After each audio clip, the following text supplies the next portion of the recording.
Captain Drell of the Zurak patrol ship Nexel leaned forward in his command chair. His golden eyes narrowed as he stared at the strange object on the screen.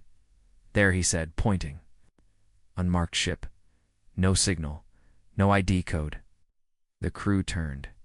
To look, floating near the border of Sector 9 was a dark ship blacker than space. No lights, no movement. It looks dead, said Ensign Koro, voice low. Captain Drill didn't speak for a moment. The silence on the bridge was heavy. Then he said, "Scan it." The crew hesitated. "Sir, are you sure?" asked the comms officer.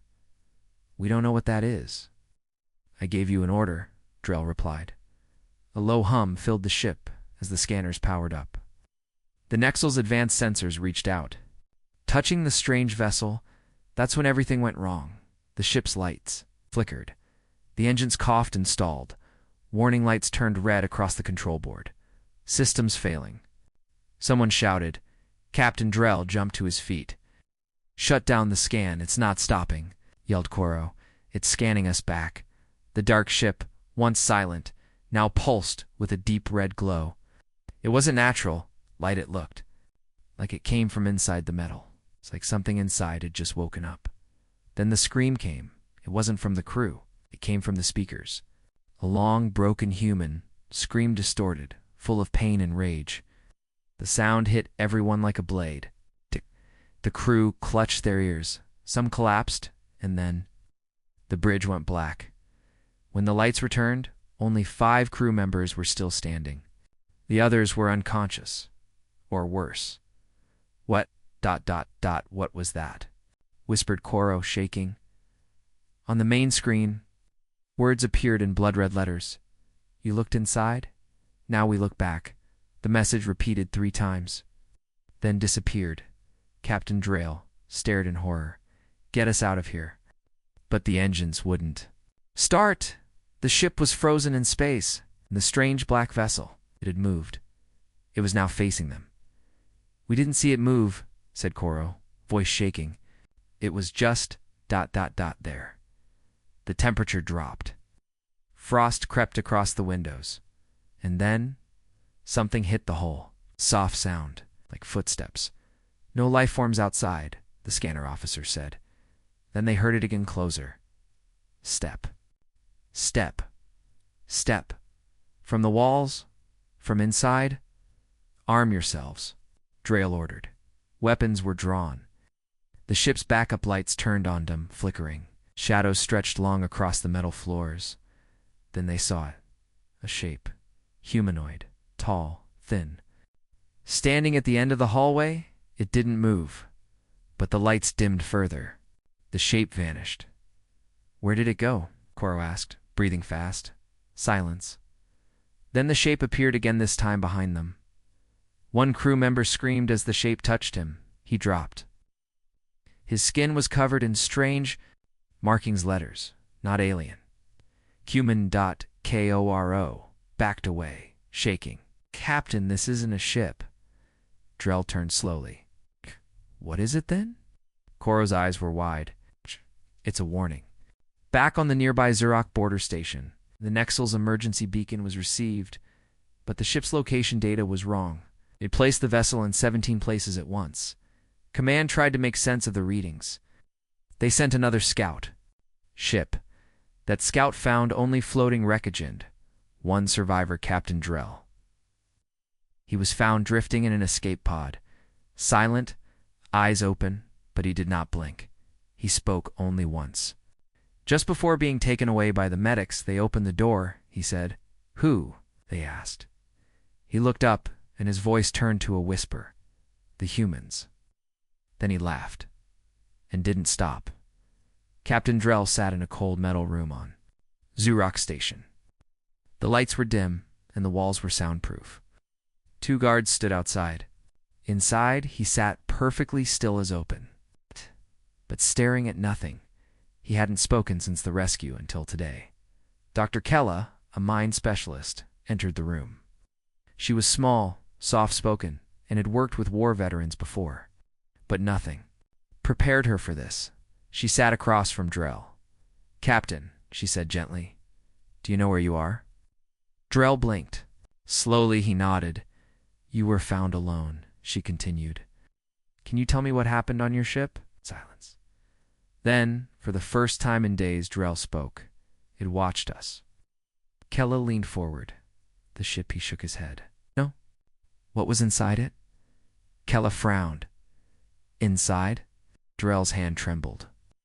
He reached into his uniform and pulled out a folded piece of paper. He had drawn something with shaking hands. He passed it to her. Kella opened it. It was a human face. But the eyes, they weren't normal, were too large, too deep like black holes. The eyes seemed alive on the paper, watching. I saw it in the halls, Drell said, voice thin. It never walked. It glided. Shadows moved with it. He looked at her. It wore a human body, but it wasn't human anymore. Back in the command room of Zurich Station, Fleet Commander Varak watched the recordings from the neck sill. The footage was corrupted, blurry, static-filled. But one part showed. Clearly the crew was standing on the bridge. Then the lights flickered in. Something moved behind them. Shadow in the shape of a man. Then it vanished. Varak paused the video. That's not possible, he said.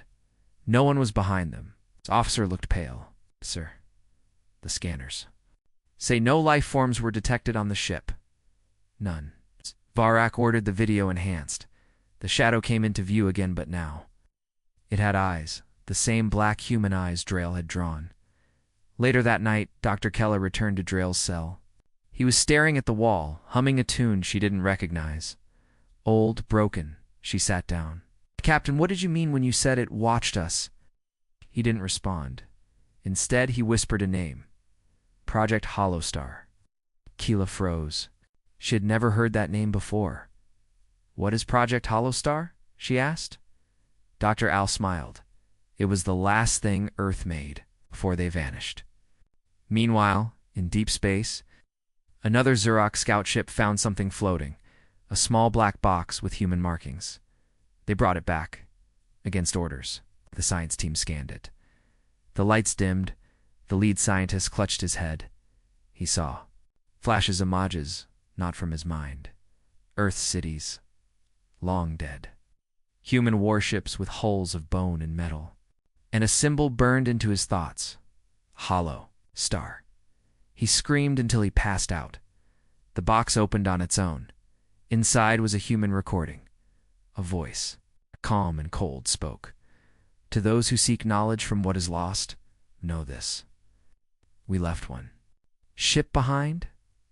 Not to be found, but to be feared. Scanned it. Now it knows you. Back in his cell, Captain Drell stood and faced the wall. He placed both hands on it. His fingers twitched. I can still feel it, he said. The ship. Dr. Kella stood up. Feel what? Drell turned. His eyes were no longer golden. They were black, like human eyes. You woke it up, he whispered. Now it's listening. Krex of the Dornar race was the first to accept the job. Skilled bounty hunter with cybernetic eyes and a battle-worn ship. It hunted pirates, warlords, and even void beasts. He didn't believe the rumors, just an old human wreck. He said, loading his weapons. He launched from Station Volna and headed straight for Sector 9. 3 days later, he found it. There it was, floating in deep space, unmoving, no heat, no sound. The black human ship, Krex circled it. Oh. No defense systems. Activated, he smiled. Too easy, he didn't scan it. He was smarter than that. Instead, he used a pulse sensor. Old tech. Silent. Nothing. Happened no movement. He attached a drone to the hull. The drone sent back footage. The ship looked like it had no doors, no windows. It's just solid, dark metal, like it was never meant to be opened. Creepy design, he muttered, still scrap is scrap. Krex docked and floated toward the silent beast. But before he could touch it, his ship spoke. Warning. Systems error. Time shift detected. What? Krex blinked. Time shift. The lights flickered. His ship's computer started acting strange, showing dates that didn't exist. Then it spoke again. Incoming message. From inside the ship, Krex's blood turned cold. He didn't open the message, but it opened itself. One word filled every screen on his ship. Runzarek Command picked up the distress call 12 hours later. A long, static-filled message from Krex's ship. Only 2 words were clear. It's watching. Run. His ship was found days later, floating near a dead star. No damage outside, but inside. The walls were covered in strange symbols. Human. Letters, scratched into the metal with something sharp. No body, no blood, only a helmet. Still warm still? As the bounty stayed, more came. 3 bounty hunter crews went after the ship next, each using different tricks. Cloaking, MP bombs, psychic scans. None returned. Only one ship's camera survived. Showed a strange light. The stars around the ship were bending, and then the footage cut out. Experts called it gravitational distortion. Others called it a whisper from the dead. High councils across the galaxy began to worry. If it was a ghost ship, why did it react to scans? Why were only human symbols appearing on alien vessels? And the biggest question, where was it built? No records showed any known human ship like it, and that made it worse. On a small pirate moon, an old human smuggler named Rain heard the stories. He said nothing for days. Then he spoke to a young alien thief beside him. You all keep chasing. That ship, he said, thinking it's alone. The thief laughed. It is alone. Rain shook his head slowly. No, he whispered. It was just the first to wake up. Back in deep space, the human ship moved again. No engines. No noise. Just ... movement. It turned, slowly, toward the center of Zurok territory, and inside, in a sealed chamber. Old Earth's tech began to glow. A message was written on the chamber wall, burned into steel. You looked. You searched. Now, that way. Remember Captain Riller of the Varnock Salvage Guild stood before his team of 6, all armed and armored. Floating in front of them, just a few kilometers away, was the prize. The unmarked human ship looks dead. One crew member muttered, Dead ships don't drift against gravity. Another whispered, they'd been following the ship for 2 days. It never responded, never changed direction. But their scanners showed something impossible. It was slowly pulling objects toward it, like it had its own gravity. Relar tapped his helmet. We go in. No scans, no sounds. Quick search. Get tech. Get out. They docked at what looked like a small dent in the side. As they approached, the metal twisted, smoothly. Silently, And opened into a hallway. That's not normal, Riller said, but still stepped inside. The halls were pitch black, lined with smooth, dark walls that reflected no light. Flashlights. On, Riller ordered. Beams of light cut through the darkness, but something felt wrong.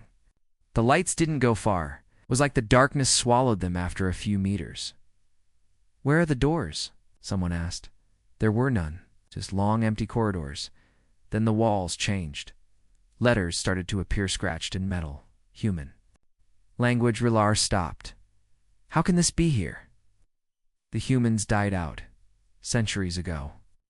One of the crew touched the letters. He froze. His body trembled. His helmet fogged up. Then he whispered, They're not dead. The team moved deeper. The ship made no sound, but they began to hear things, breathing not from their own suits, but behind them. One crew member turned quickly. No one was there. I don't like this, she said. Feels like we're being watched. They entered a wider room like a control center. The center was a strange seat, empty. The walls flickered. Lights pulsed, not warning lights, more like a heartbeat. Then one crew member screamed. They turned. He was gone. No blood, no sound, just gone. Only his flashlight remained, spinning slowly on the floor. Riller shouted, Stick together. But the room shifted, literally shifted. The walls moved like liquid metal, and the hallway behind them sealed shut. We're not alone, someone whispered. Then the voice came, not through speakers, inside their helmets. Inside their heads, you came to take what was never yours. They ran. But the ship wasn't letting them leave. The halls twisted, stretched. They ended up back where they started at, the empty chair.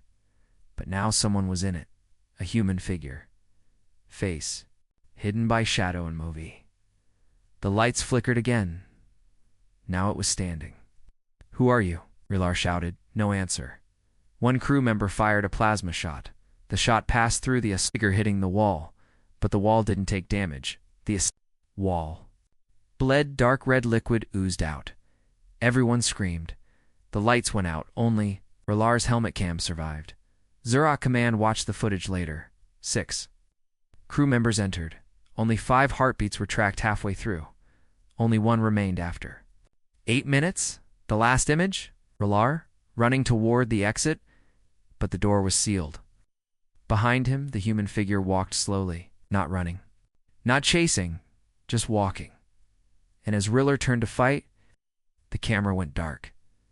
A day later, a Zurak patrol ship found the salvage vessel floating empty. No damage, no bodies, just one thing left inside. A sentence burned into the walls of the airlock. It was never empty. You just couldn't see it until it saw you. In the secret research station of Teloro 7, deep inside neutral space, a team of alien scientists stood around a glowing piece of metal. It was black, smooth, and cold. It pulsed faintly with red light. "This is human technology," said lead researcher Velik, "taken from the ghost ship by a recovery drone. Small, safe." The other scientists looked nervous. One spoke. "We should destroy it. It's not meant to be touched." Velik smiled. "That's why we're here to understand it. Human tech is rare. If we unlock it, we control power no one else has." The team placed the object in a sealed chamber. They used remote tools. No scans. Just visual study. At first, nothing happened. Then the lights in the lab dimmed. Just for a second, everyone thought it was a power glitch. Then it happened again. And again. The gravity in the room began to shift slightly. Not violently, but unnaturally. Pens rolled uphill. Water floated sideways. Velik stared. "Start recording this. We're observing a gravity anomaly." Later that night, one scientist stayed behind Dr. Ralna, quiet language expert. She had noticed something strange in the patterns, glowing across the black metal. They weren't just symbols. They were words. In Old Earth English, she adjusted the display. As she watched, the symbols moved, rearranging themselves. Then her translator blinked. The words on the screen read, "You're inside now." Ralna froze. "Inside? What?" She whispered. The metal pulsed again, and the lights went out. The rest of the team returned in the morning. Ralna was sitting on the floor, eyes wide open, mouth shut. She didn't move, didn't blink. On the wall, written in black ash, were more English words. "One sees. Now, more will follow." Velik ordered all research stopped. Too late. Their main console began playing a message. It never opened. It wasn't stored in any system. No one pressed play. It just started. "A calm human voice spoke. You touched what we buried. It's not a weapon. It's a memory. And memories remember." Across the station, equipment began to fail. Time readings went backward. Doors opened before anyone reached them. One scientist walked into the lab and saw himself already. Inside, another heard someone calling her name in her own voice from behind the walls. The station's AI system shut down with a single message. "Human override confirmed." Velik panicked. "This is not technology," he said. "This is something else. It's alive." The object in the chamber cracked, not broken. Opening inside was a small sphere, floating, rotating slowly. It projected a hologram, a map, not of the galaxy, of the past. War, destruction. Human fleets fighting enemies that no longer exist. Stars exploding. Machines the size of moons. And then a final message in red. Project Holostar Phase 3. Sleep mode. Active awaken on hostile contact. Do not scan, do not touch Velik. Stared at the screen. "Phase 3? He whispered. "There are more phases?" Map zoomed out. More dots appeared. More ships, more Holostar tech. ... Still sleeping. Waiting, Rana finally spoke. Her voice was flat, cold.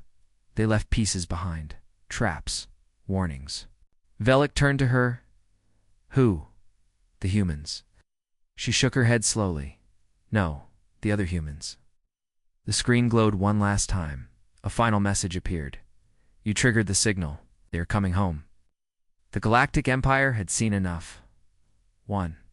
Ghost ship, countless deaths, bounty hunters missing, a research station lost. The High Council met in secret. Voices were loud. Fear filled the room. The humans are extinct, one shouted. Then something else is using their tech. Another said. Emperor Valtrask slammed his fist on the table. It ends now. It's no more rumors, no more fear. We destroy the ship completely. He ordered Fleet Red Storm to deploy. 500 warships. Elite commanders. Empire's finest. Their mission? Find the human ghost ship. Destroy it. Leave nothing. The fleet found the ship near the dying star of Verse-12. It floated silently. It's facing the sun like it was watching it die.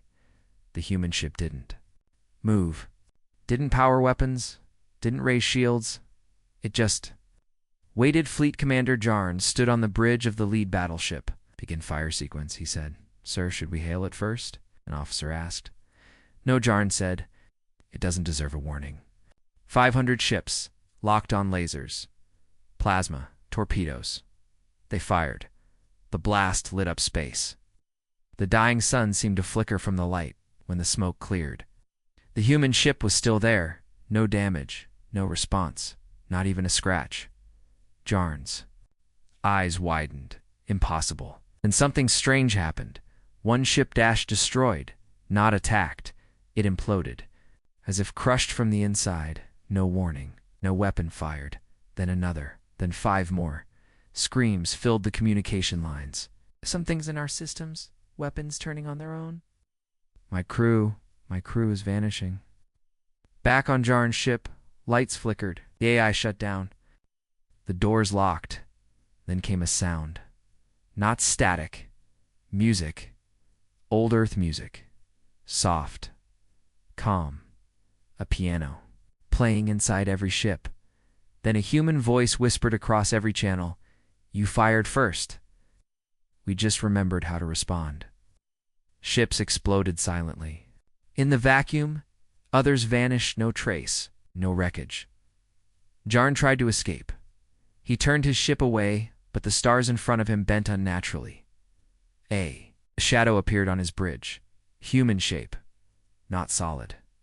Not machine. Eyes glowing red. The last ship to flee made it back too. Empire space? It drifted. No heat, no signal. Boarding teams entered, no bodies, no crew. Only one message. Burned into the floor of the bridge. You wanted war. Now you remember who we were. The Emperor read the report with shaking hands. Out of 500 ships, he whispered, only one returned. One of his advisors asked, what do we do now? The Emperor looked up, his voice hollow. We pray that ship was alone. But it was. Ancient human vessels long asleep, in sleep. Ancient human vessels long asleep began to power on. Red lights, shifting shadows, and a message sent across the void. Phase 4 unlocked. Earth protocol reactivated. Returning home. Admiral Thren of the Zurak Science Council stood frozen, staring at the growing list of alerts on the galactic monitoring screen. Human signatures detected. Old Earth War codes reactivated. This can't be real, he whispered. Earth was destroyed. Humanity is extinct. But the data didn't lie. 17 ghost signals. All from different corners of space. All moving in the same direction. Toward the galactic core. And worse, they were waking up across the galaxy. Ancient human warship ships that should not exist powered on. No heat signatures. No communication. Just movement in Sector X12. Miners spotted a moon-sized object shifting in the dark. It wasn't a moon, it was a human dreadnought, inactive for nearly 1 million years. Until now, its engines didn't burn. Its hull didn't glow. It simply moved, like it had never been asleep. Zurak Command scrambled for answers. They thought the ghost ship was a weapon. They were wrong. The ghost ship was a beacon, a signal, a warning. Left behind, and now, the warning was answered in the research files of Teloros 7. Before the station was lost, one scientist had uncovered a secret file buried deep in the hollow star tech. A human message. If you found this, then you broke the rules. We gave the galaxy peace. We stepped away. But we left something behind. Not a fleet, not a weapon. Memory. Because humanity's true weapon was always memory. Yeah, the humans hadn't just built warships, they built something. Ships that remembered, ships that watched, ships that judged. One of the reawakened ships entered the Xerox system. The entire defense fleet launched to intercept. Thousands of alien fighters swarmed the black vessel. They never reached it. They disappeared, mid-flight vanished, as if time folded. No energy weapons, no shields, just erasure, like they were deleted.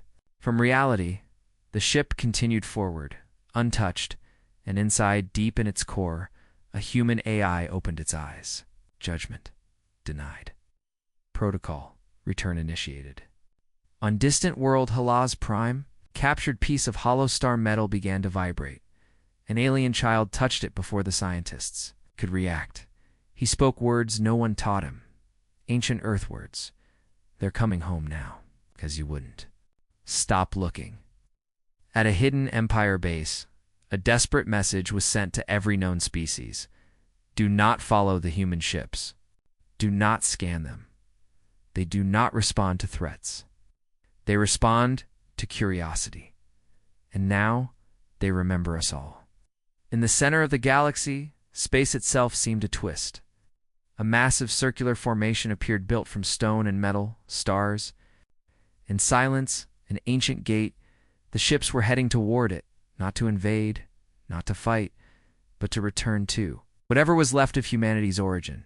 Emperor Trask stared at the images in horror. His top general said, "Do we fire? Do we try to stop them?" The Emperor looked down and said something no one expected. "No, we apologize." The room fell silent.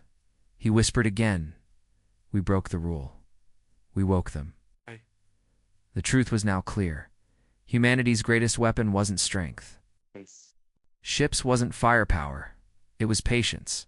They had waited, watched, remembered. And when the galaxy grew bold and tried to look inside their last, humanity looked back. The galaxy held its breath. Across thousands of worlds, the same strange signal echoed again and again. Old Earth War Code. Phase 5. Arrival. Destination. Origin point. No one knew what the origin point wasn't till the human fleet reached it. A dead system. A forgotten star. A planet long thought destroyed. Earth. But it wasn't dead. Beneath its quiet surface, something massive. Powered up. Machines buried for 1,000,000 years. Cities hidden under oceans. Satellites rising like ghosts. The sky over Earth filled with ships. Not alien ships. Human ships. Xerox Command. The Empire and dozens of other species scrambled to respond. "We have to talk to them," said Chancellor VR. "We must explain."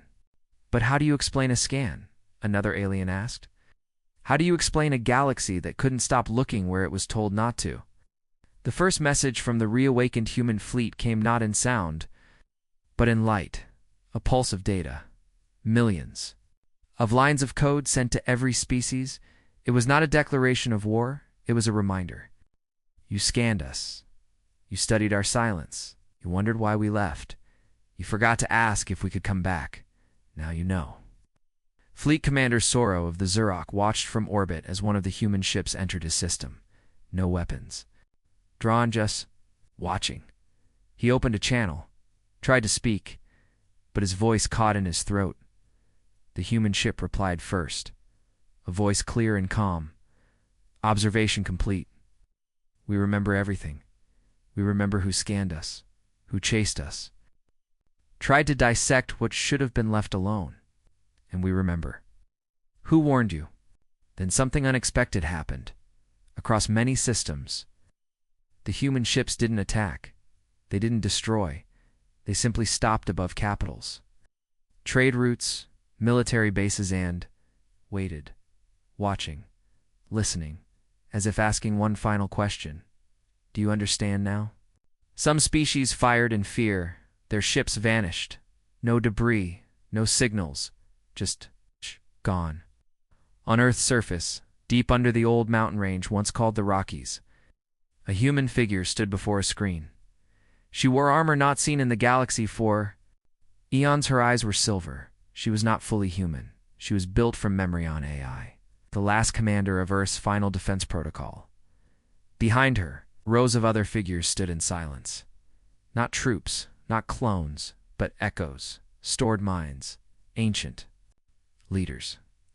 War heroes, scientists all ready to finish what was never started. But they didn't want war. They wanted one thing: silence.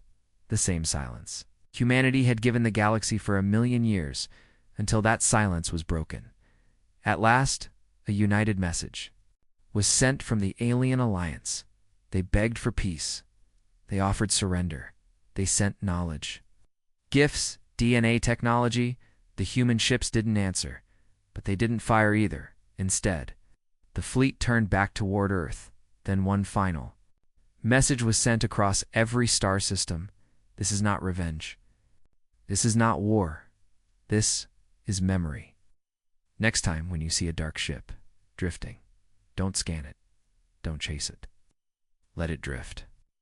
And with that, the human fleet disappeared into the black silent, cold and watching. The stars returned to peace. But no one forgot. Not ever again.